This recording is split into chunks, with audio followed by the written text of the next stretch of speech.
Olá, vamos falar sobre a entropia e a segunda lei da termodinâmica e trabalhar um pouco com alguns exercícios iniciais. O que você entende por entropia? Entropia é uma grandeza termodinâmica que representa o grau de desordem de um sistema. E o conceito quantitativo da variação de entropia que um sistema sofre quando nele ocorre um fenômeno, um processo, é a razão entre o calor reversível, trocado entre ele e a vizinhança, e a temperatura absoluta em que esse sistema e essa vizinhança estão inseridos. No Sistema Internacional de Unidades, nós expressamos o calor reversível em joules e a temperatura absoluta é a temperatura em Kelvin. Desta forma, no SI, a unidade de entropia e também de variação de entropia é Joule por Kelvin. Podemos também expressar a entropia e a variação de entropia em Joule por Kelvin por mol, quando estivermos nos referindo a transformações em 1 mol de determinado material.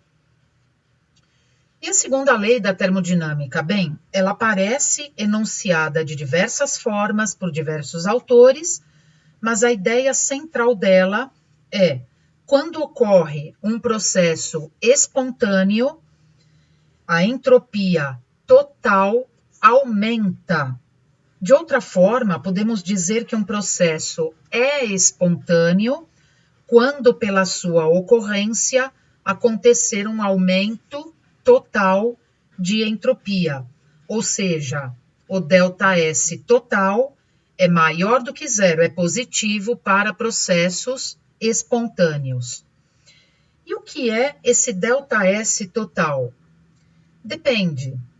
Quando estamos nos referindo a um sistema isolado, ou seja, que não troca energia com a vizinhança, o ΔS total é o ΔS que ocorre nesse próprio sistema.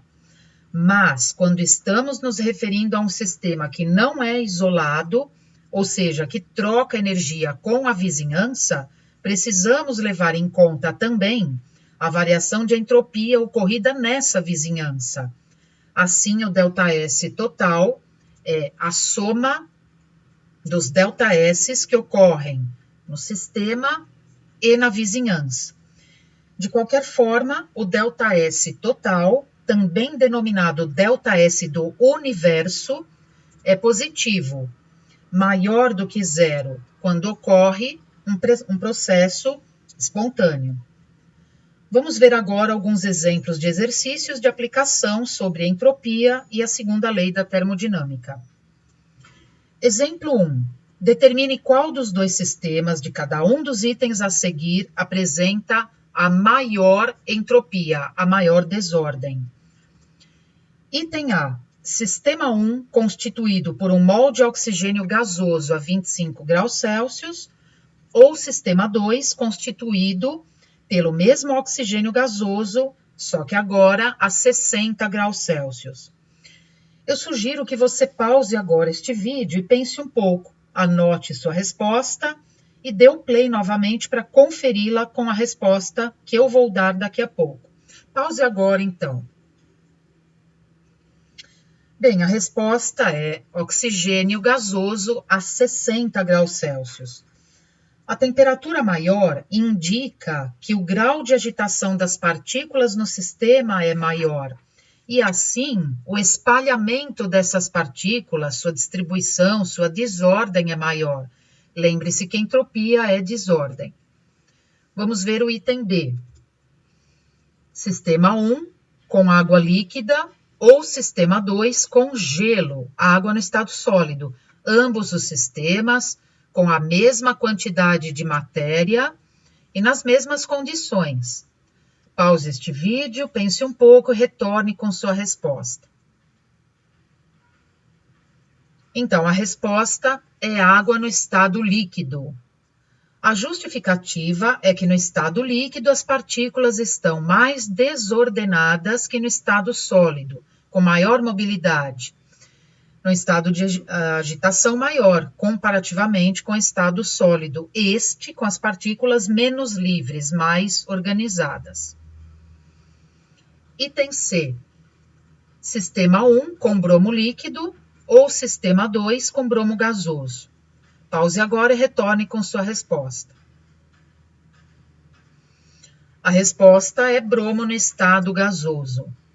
Estado gasoso apresenta as partículas com a maior mobilidade em comparação com os outros, ou seja, com a maior desordem. Bem, vamos ver agora um segundo exercício. Qual é a entropia de vaporização da propanona a 56,2 graus Celsius? O dado é a entalpia de vaporização desta substância como 29,1 kJ por mol. Se você quiser, dê um pause agora neste vídeo e tente resolvê-lo, voltando na sequência para conferir a resolução.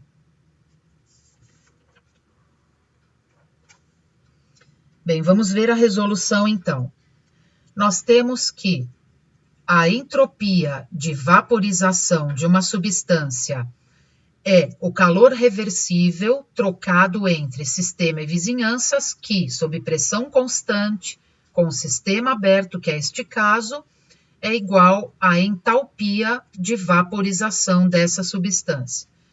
Isso dividido pela temperatura de ebulição.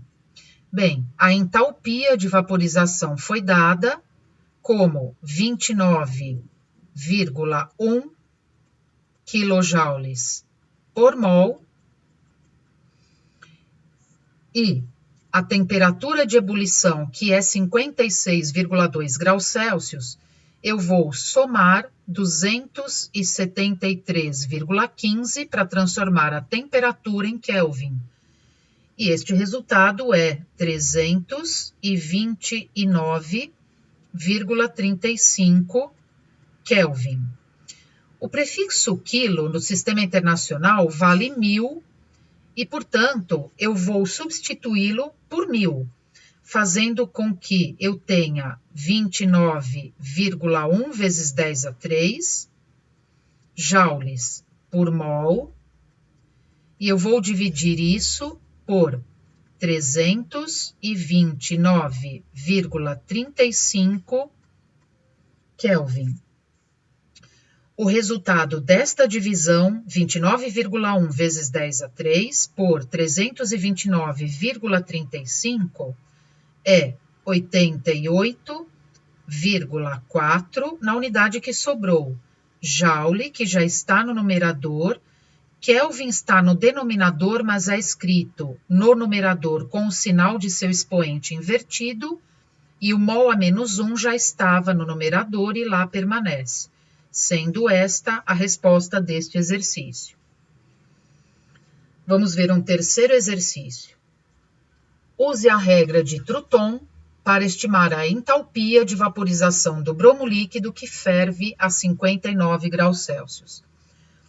Bem, usar a regra de Truton significa usar como entropia de vaporização o valor 85 joules por Kelvin por mol.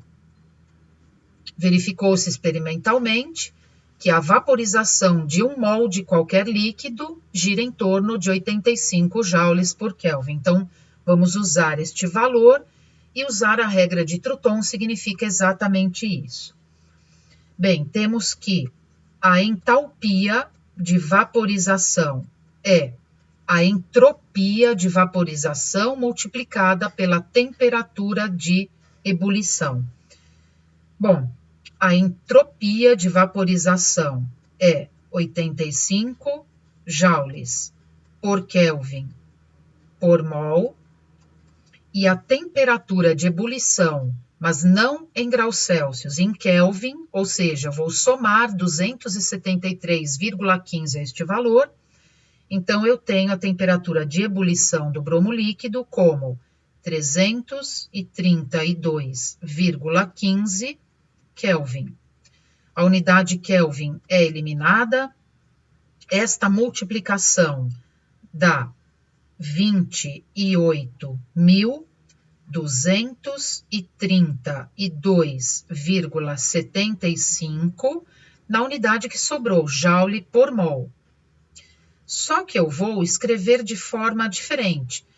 Eu vou arredondar 28.232,35 para 28.000 e substituir o 1.000 pelo quilo.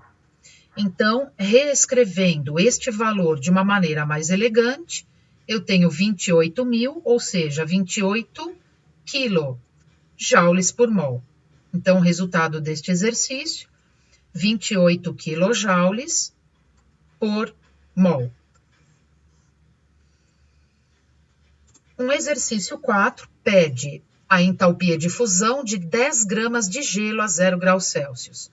E foi dada a entropia de fusão do H2O como 22 joules por Kelvin por mol. Bem, podemos escrever que a entalpia de fusão é igual à entropia de fusão multiplicada pela temperatura de fusão. Temperatura também em Kelvin. Portanto, a entalpia de fusão é a entropia que foi dada como 22 joules por Kelvin por mol, multiplicada pela temperatura de fusão, que é 0 graus Celsius, porém em Kelvin, 273,15 Kelvin. Novamente, a unidade Kelvin é eliminada e o resultado desta conta ficou em 6.009,3 na unidade que sobrou, joule por mol. Note que 6.009,3 joules é a entalpia de fusão de 1 mol de gelo. Só que a gente quer saber para 10 gramas e não para 1 mol. 1 mol de gelo, 1 mol de H2O, corresponde a 18,016 gramas. 10 gramas não é a massa de 1 mol, então temos que fazer uma outra regra de 3. Para 1 mol, ou seja, para 18,016 gramas de gelo, a entalpia de fusão é igual a 6.009,3 joules. E para 10 gramas? Bem, para 10 gramas nós temos a incógnita, que eu vou chamar de ΔH, e multiplicando em cruz, eu chego no resultado, que a entalpia de fusão de 10 gramas de gelo é igual a 3,34 quilojoules, que você pode conferir também resolvendo este exercício. Bem, por hoje é só. Até a próxima videoaula. Obrigada.